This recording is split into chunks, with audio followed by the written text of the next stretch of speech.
Data merge is one of the most underrated ways of farming echoes. Because let's say you have 5 characters, 10 characters, 15 characters. If you want to upgrade their echoes and you go about the usual way of farming echoes like the open world or the tacit fields, it's going to take a long time to do that for each and every one of your characters and get better echoes for them. But when you look at data merge, you're basically using your useless echoes to gamble and farm for random echoes from each and every Sonata sets, right? You're getting each and every Sonata sets when you're gambling in data merge, which basically means you're farming for all of your characters at once. And that is why the more character you have, the more efficient this method becomes. But there is one limitation, and that is you need a lot of echoes. You need a lot of echoes to gamble into the data merge if you want to do this, right? And a lot of people think that maxing out your echo inventory is something that takes days or even weeks, but it doesn't. A lot of people overestimate that. It actually takes only 1 day to get 3000 echoes. I mean, technically you get like 6000 echoes if you actually do this for the whole day, but you know, in half a day you should be able to get 3000 echoes without any problem. And I'm going to show you how to do that. Okay, so first let's just take the obvious things out of the way. You can obviously get a lot of echoes from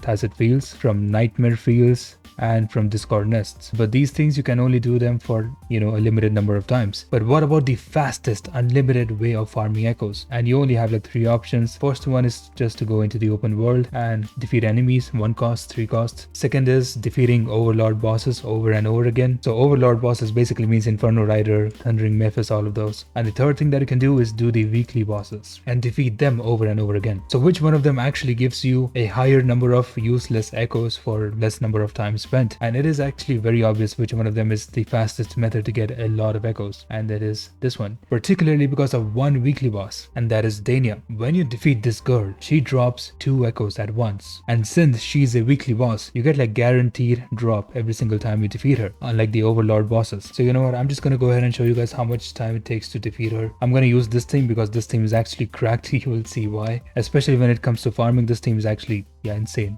Okay, so let's alright. Satisfied. Behave now. So what I do is I just go here, do this, do that. Answer my call. Then bam. Oh my god, I actually missed. Entertain me. Foe, be my prey. Okay, yes, there you go.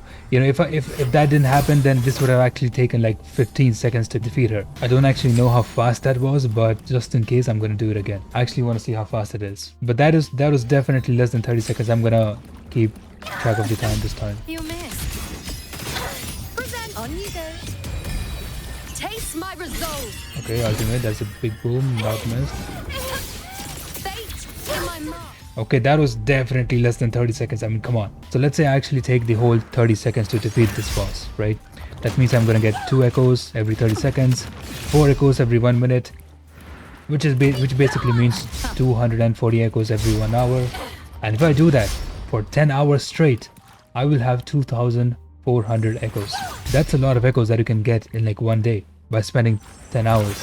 Now, okay, look, I'm really lazy, alright, so I don't really do this thing. But for my fellow grinders, this is an option if you really want a lot of echoes to use into data merge. So weekly bosses, the more broken your DPS is, the more better this method becomes. But what about overlord bosses? What about bosses like Thundering Memphis? Well, the thing with bosses like Thundering Memphis is like, they're not really guaranteed. It is really, even though it takes like 10 seconds to defeat these guys, it is probably not worth it. I have also lowered my phase level, by the way. I have lowered it from 7 to 6.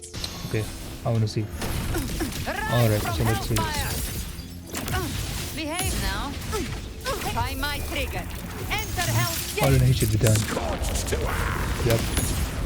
So yeah, that took like 15 seconds probably. And yeah, like I said, you know, these bosses are not always guaranteed. It's like a 50-50, you know, you win the 50-50, you get an echo. If you lose the 50-50, you don't get an echo, then the next time it is guaranteed. It is just straight up not worth it. So then you're still going to be the more efficient option. But then what about open world? But yeah, open world, you know, it seems like easy, right? Because you only have like 1 cost echoes, 3 cost echoes. It should be pretty easy to defeat them. And yeah, that is true. It is way easier to defeat 1 cost and 3 costs.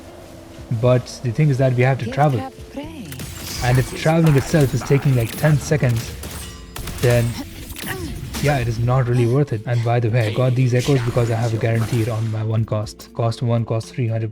But the thing is that you have to travel a lot, right? You have to like, after defeating this guy, or I have to travel over here, Gift wrap you know, kill ready. these guys, then you have to kill this guy, then I have to kill that guy. That guy has a lot of HP, by the way. Then you know, have to go here, kill these guys. You know, they seem pretty close by, but the thing is, once you run out of these guaranteed drops, it is going to be really inefficient to farm echoes like this. Bro, is it just me, or it feels out of place to have in this map? And by the way, I'm like lazy as hell, so I don't really use any of these methods. But let's say I was, I had a lot of time, I had a lot of, grinding motivation, then yeah, I would definitely go for these. And I would actually use all of these methods, by the way, not just the weekly bosses, because even though weekly bosses are like, guaranteed 100% chance that you'll get an echo, and Dania gives like 2 echoes in like 30 seconds of defeating her, even though this method is actually really good, I would still sometimes go for the Overlord bosses, because it is just more chill, man. It is very chill to defeat Overlord boss. Any button I press is just gonna do a lot of damage.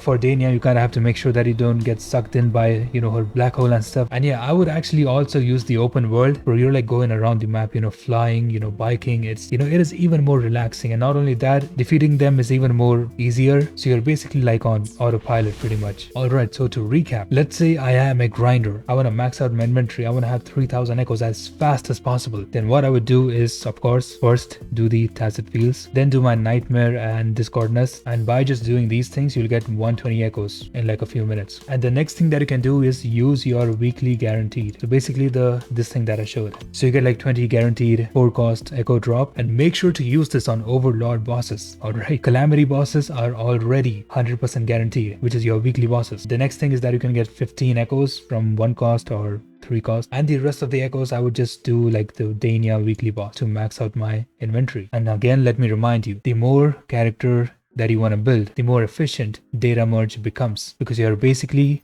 gambling and getting echoes from each and every Sonata sets. This like data merge way of farming echoes is not for someone who is only focused on 2 or 3 characters. I have multiple characters that I want to upgrade echoes on. Alright, so that is going to be the video, dude. See you guys later. Bye.